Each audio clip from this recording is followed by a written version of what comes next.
नमस्कार, मैं शिवानी रतूड़ी लाइव में आपका स्वागत करती हूँ। तो बिहार में नीतीश कुमार मंत्रिमंडल विस्तार को लेकर कई तरह की चर्चाएं चल रही है। दरअसल नीतीश कैबिनेट में अभी 10 मंत्रियों के पद खाली है, जिसमें से 6 पद जेडीयू के खाते में है तो 4 पद बीजेपी के कोटे के हैं।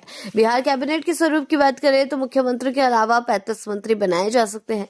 2025 बिहार विधानसभा चुनाव के परिणाम के बाद जब नई सरकार का गठन हुआ तो कुल 25 मंत्रियों ने शपथ ली। चुनाव परिणाम के बाद एनडीए के घटक दलों ने अपनी जीते हुए उम्मीदवारों के गणित पर सीट सेटिंग का फॉर्मूला तय किया। फॉर्मूले के हिसाब से बीजेपी, जो कि सबसे बड़ी पार्टी थी, उसके खाते में 17 मंत्री पद गए तो जेडीयू के खाते में 15। इसके साथ लोजपा रामविलास से 2, हिंदुस्तानी अवाम मोर्चा और राष्ट्रीय लोक मोर्चा से 1-1 मंत्री बनाया गया। मंत्रिपरिषद में 10 पद खाली होने के बाद ये चर्चा तेज है कि बिहार में खरमास के बाद नीतीश कैबिनेट का विस्तार होगा।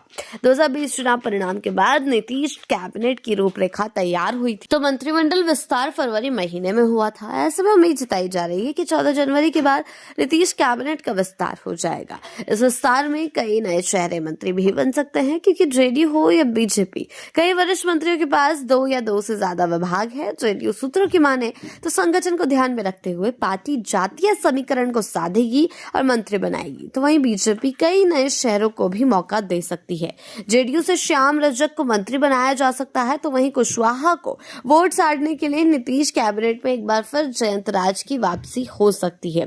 देखना ये होगा कि जिस तरीके का माहौल गर्मा रहा है, लगातार नीतीश कैबिनेट के विस्तार को लेकर, मंत्रिमंडल के विस्तार को लेकर चर्चाएं बनी हुई है, तो हालांकि 35 मंत्री बनाए जा सकते हैं। बिहार कैबिनेट के स्वरूप की बात करें तो मुख्यमंत्री के अलावा इतने मंत्री और बन सकते हैं। और वहीं आपको बता दें, जब नई सरकार का गठन हुआ तो कुल 25 मंत्रियों ने शपथ ले ली है और चुनाव परिणाम के बाद एनडीए के घटक दलों ने अपनी जीते हुए उम्मीदवारों के गणित पर सीट सेटिंग का फॉर्मूला तय किया। अब देखना यह होगा, जो 10 पद खाली होने के बाद ये चर्चा अब तेज हो गई है कि बिहार में खरमास के बाद ही नीतीश कैबिनेट का विस्तार होगा। हालांकि ये होता है या नहीं, ये देखना दिलचस्प रहेगा, क्योंकि अभी सिर्फ कयास लगाए जा रहे हैं।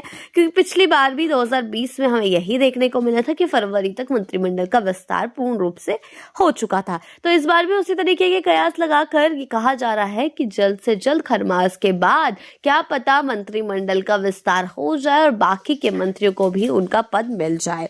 अब देखना ये होगा कि आगे चलकर क्या कुछ होता है, कैसा माहौल बनता है।